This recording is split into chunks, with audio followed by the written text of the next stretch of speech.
As to the so-called finer tuning aspects of the therapeutic community, an unavoidable systemic ineffectiveness is their hallmark.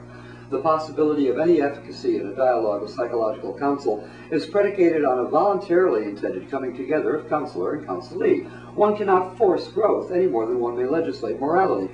Likewise, one cannot enforce a therapeutic bond. Within the given background, preconditioned set of incarceration and a usurpation of ordinarily clearly understood as inalienable civil rights, individual and group psychological sessions become exercises in the absurd. Social work guidance, supposed affirmation of rights to life, liberty, and the pursuit of happiness, including the right to work, with a positive horizon in substantially verifiable goals of a reintegration in the free society with adequate housing and gainful employment based on self-choice, is lacking a cog and misses the mark.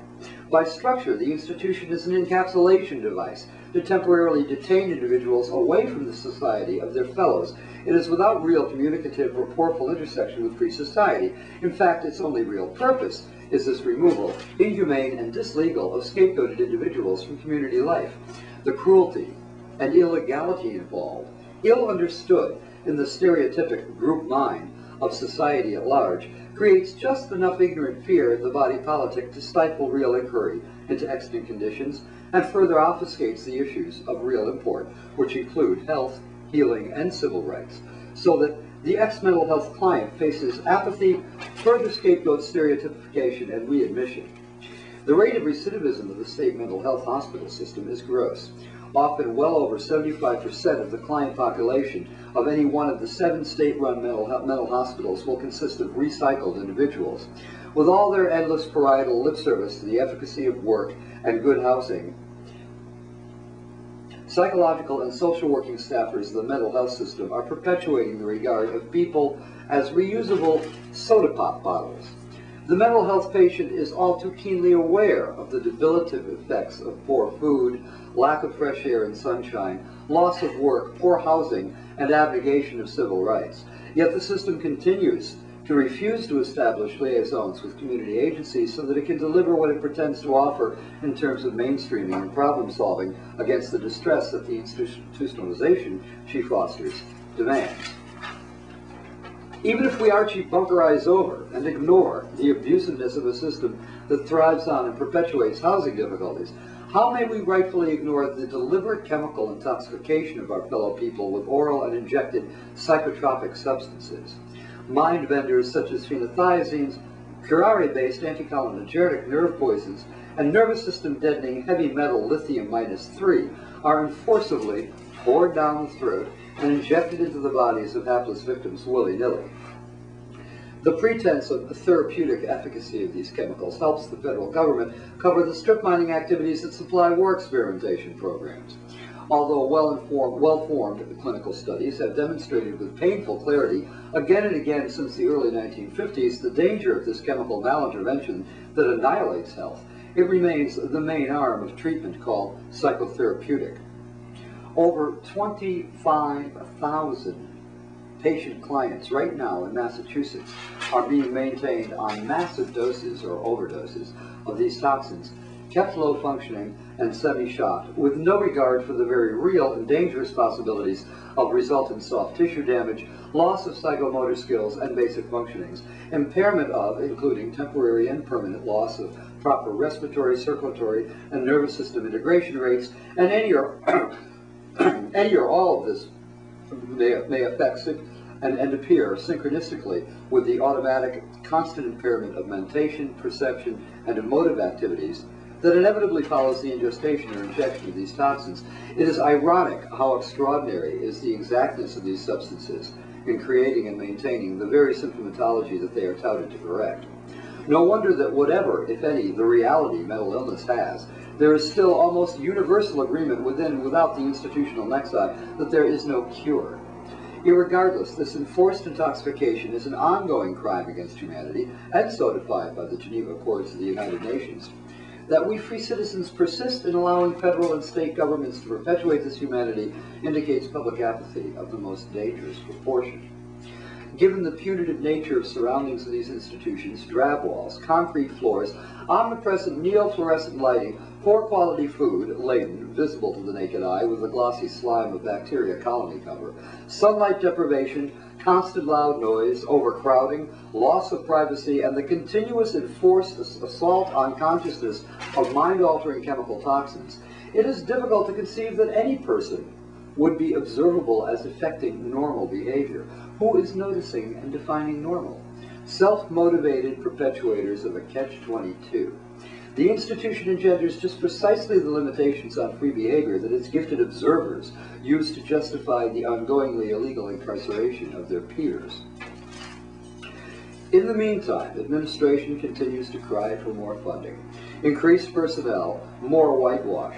Metropolitan State Hospital probably spends more funds for the beautification of its outermost lawns area than in any other single sub-program.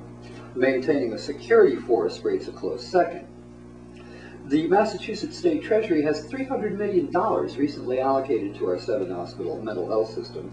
The sort of projects that this money will finance will more than likely be along the nature of a recent physical plant improvement program where pine boards were puttied around sheets of 3/4-inch plexiglass in the outer windows of the seclusion rooms, effectively shutting out the possibility of any fresh air to the rooms. The reality of the situation is that structurally the physical plants at the state facilities have been defunct since inception, and no amount of funding or pseudo-ameliorative busy work programs will make them livable. Meanwhile, about 25,000 of our citizenry languish in state-created and maintained hells. Have you ever noticed how reality structures itself so that sometimes one has to attend to it with full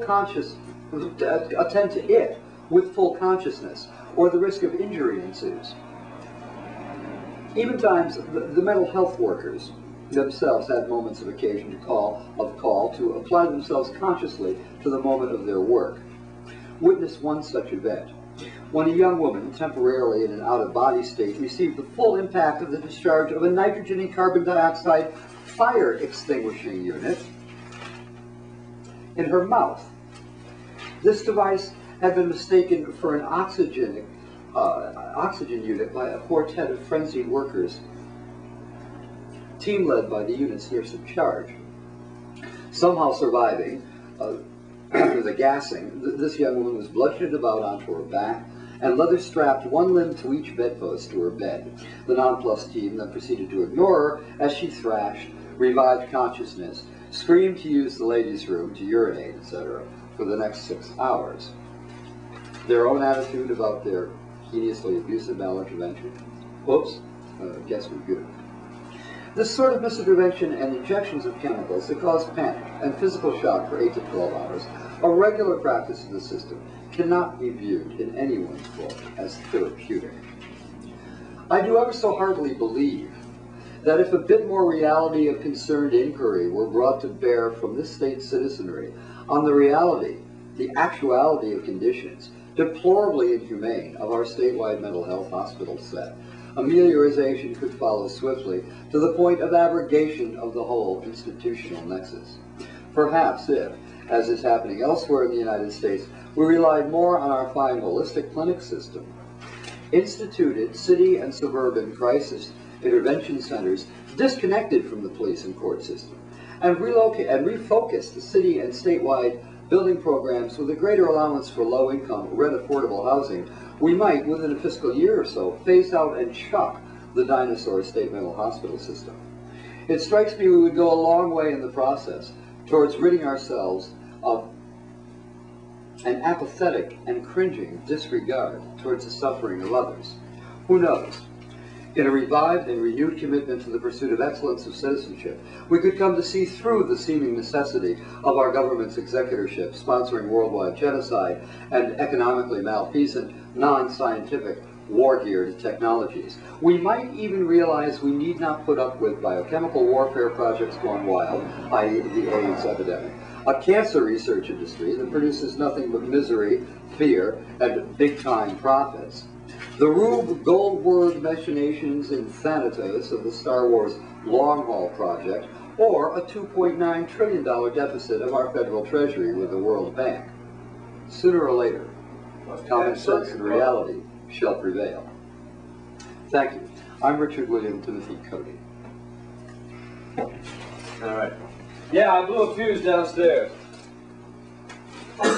Hey!